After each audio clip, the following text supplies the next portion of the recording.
कभी कभी समय ऐसे नायक को जन्म देता है जो न केवल अपने दौर को परिभाषित करता है बल्कि आने वाली पीढ़ियों के लिए भी मिसाल बन जाता है। ऐसा कहा जाता है हमारा इतिहास सिर्फ घटनाओं की श्रृंखला नहीं बल्कि उन विचारों और संघर्षों की गाथा है जिन्होंने एक युग की दिशा तय की।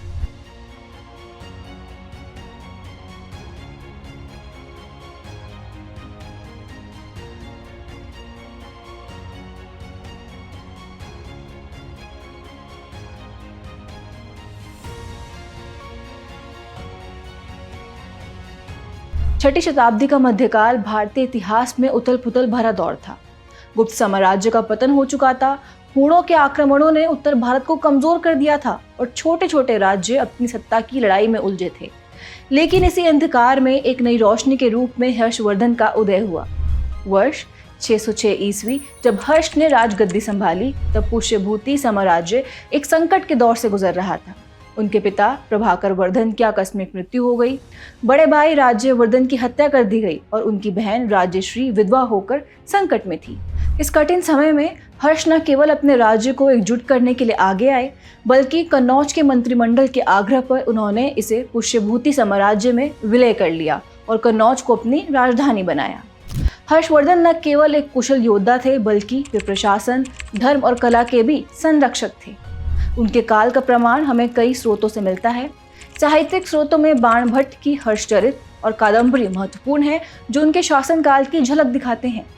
स्वयं हर्ष ने भी 3 नाटक लिखे, नागानंद, रत्नावली और प्रियदर्शिका, जो बौद्ध जातक कथाओं पर आधारित थे। वहीं चीनी यात्री ह्वेनसांग की सी यू की ने हर्ष के शासन का विस्तृत विवरण दिया। लेकिन पुरातात्विक स्रोतों की बात करें तो हर्ष के काल से बहुत कम मुद्राएं मिली हैं। जो भी उपलब्ध हैं वे उनकी उपाधियों और धार्मिक झुकाव को दर्शाती हैं। महेश्वर की उपाधि, नंदी और त्रिशूल के चिन्ह उनकी मुद्राओं पर अंकित थे। इसके अलावा बांसखेड़ा और मधुबनी में प्राप्त ताम्रपत्र अभिलेख उनके प्रशासनिक कार्यों के प्रमाण हैं। धार्मिक दृष्टि से हर्ष का शासन धार्मिक सहिष्णुता का उदाहरण था। बाणभट्ट के अनुसार उनके पूर्वज सूर्य उपासक थे, लेकिन उनकी मुद्राओं पर नंदी और त्रिशूल के प्रतीक शैव परंपरा का संकेत देते हैं। वहीं ह्वेनसांग उन्हें महायान बौद्ध धर्म का अनुयायी बताते हैं। यह स्पष्ट होता है कि हर्ष ने सभी धर्मों को संरक्षण दिया। उनके शासनकाल में 2 प्रमुख धार्मिक परिषदें आयोजित हुई, कन्नौज परिषद और प्रयाग महामोक्ष परिषद।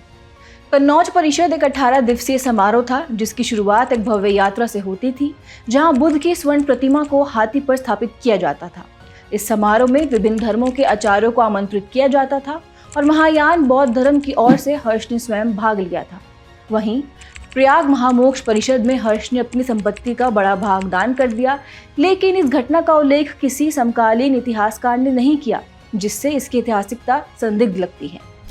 सामाजिक दृष्टि से हर्ष का काल कई महत्वपूर्ण बदलावों का साक्षी बना। धार्मिक सहिष्णुता को बढ़ावा दिया गया, लेकिन समाज में महिलाओं की स्थिति में गिरावट आई। सती प्रथा और बाल विवाह जैसी कुप्रथाएं बढ़ने लगी। दूसरी ओर शूद्रों की आर्थिक स्थिति में सुधार हुआ। ह्वेनसांग ने शूद्रों को कृषक बताया है, जबकि गुप्त काल में ये कार्य मुख्यतः वैश्यों का था। इससे स्पष्ट होता है कि ग्रामीण बस्तियों के विकास के कारण श्रमिकों की भूमिका बढ़ रही थी। लेकिन अस्पृश्यों की स्थिति अत्यंत दयनीय बनी रही, जिसकी आलोचना गुप्तकालीन चीनी यात्री ने भी की थी और ह्वेनसांग ने इसे आगे उद्घाटित किया।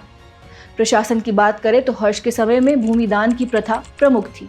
बाणभट्ट और ह्वेनसांग के अनुसार हर्ष ने ब्राह्मणों को बड़े पैमाने पर भूमिदान दिया, जिसका प्रमाण बांसखेड़ा और मधुबन ताम्रपत्र अभिलेखों से मिलता है।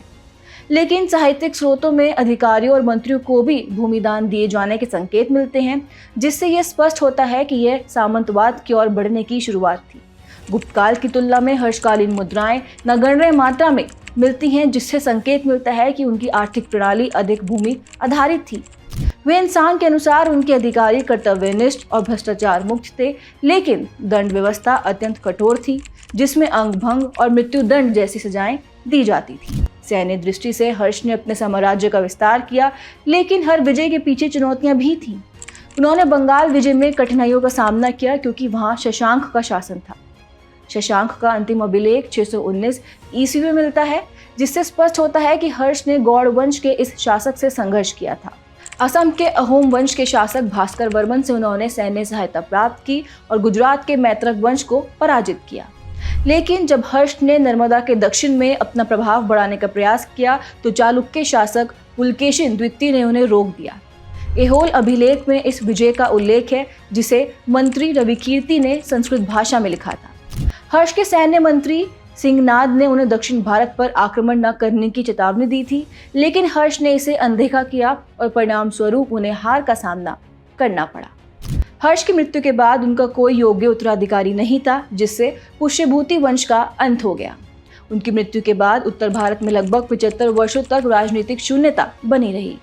इसके बाद यशोवर्मन नामक शासक ने इसे भरने का प्रयास किया, लेकिन उनका प्रभाव भी सीमित ही रहा। उनके दरबारी इतिहासकार वाकपति ने अपने ग्रंथ गौड़वाहों में यशोवर्मन को उत्तर भारत का सबसे प्रतापी शासक बताया, लेकिन अन्य स्रोतों से इसकी पुष्टि नहीं होती। इसके बाद उत्तर भारत में कनौज की विजय के लिए पाल, प्रतिहार और राष्ट्रकूट वंशों के बीच त्रिपक्षीय संघर्ष प्रारंभ हो गया, जिसने मध्यकालीन भारतीय इतिहास की नींव रखी। इस प्रकार हर्षवर्धन केवल एक शासक ही नहीं, बल्कि एक दूरदर्शी प्रशासक, कुशल कूटनीतिज्ञ और संस्कृत के संरक्षक भी थे। उन्होंने अपने शासनकाल में जिस धार्मिक सहिष्णुता, कला और प्रशासनिक दक्षता का परिचय दिया, वह इतिहास में एक मिसाल है। हालांकि उनकी मृत्यु के बाद उनका साम्राज्य बिखर गया, लेकिन उनकी नीतियां और योगदान आज भी हमें एक संगठित, सहिष्णु और प्रगतिशील समाज की दिशा में सोचने की प्रेरणा देते हैं। हर्ष का जीवन हमें ये सिखाता है कि विपरीत परिस्थितियों में भी नेतृत्व और दूरदृष्टि के साथ आगे बढ़ा जा सकता है। उन्होंने अपने परिवार पर आए संकटों का सामना करते हुए न केवल अपने राज्य को सशक्त बनाया, बल्कि समाज को भी एक नई दिशा दी। उनकी नीतियां हमें बताती हैं कि किसी भी शासन की सफलता केवल विजय और विस्तार में नहीं, बल्कि सामाजिक समरसता, शिक्षा और न्यायप्रियता में निहित होती हैं। आज के दौर में जब हम प्रशासनिक सुधार, धार्मिक सहिष्णुता और सामाजिक समानता की बात करते हैं, तो हर्षवर्धन का उदाहरण हमारे सामने एक आदर्श के रूप में खड़ा होता है। इतिहास सिर्फ अतीत का अध्ययन नहीं, बल्कि भविष्य को सही दिशा देने का जरिया भी है, और हर्षवर्धन का जीवन इस बात का सशक्त प्रमाण है।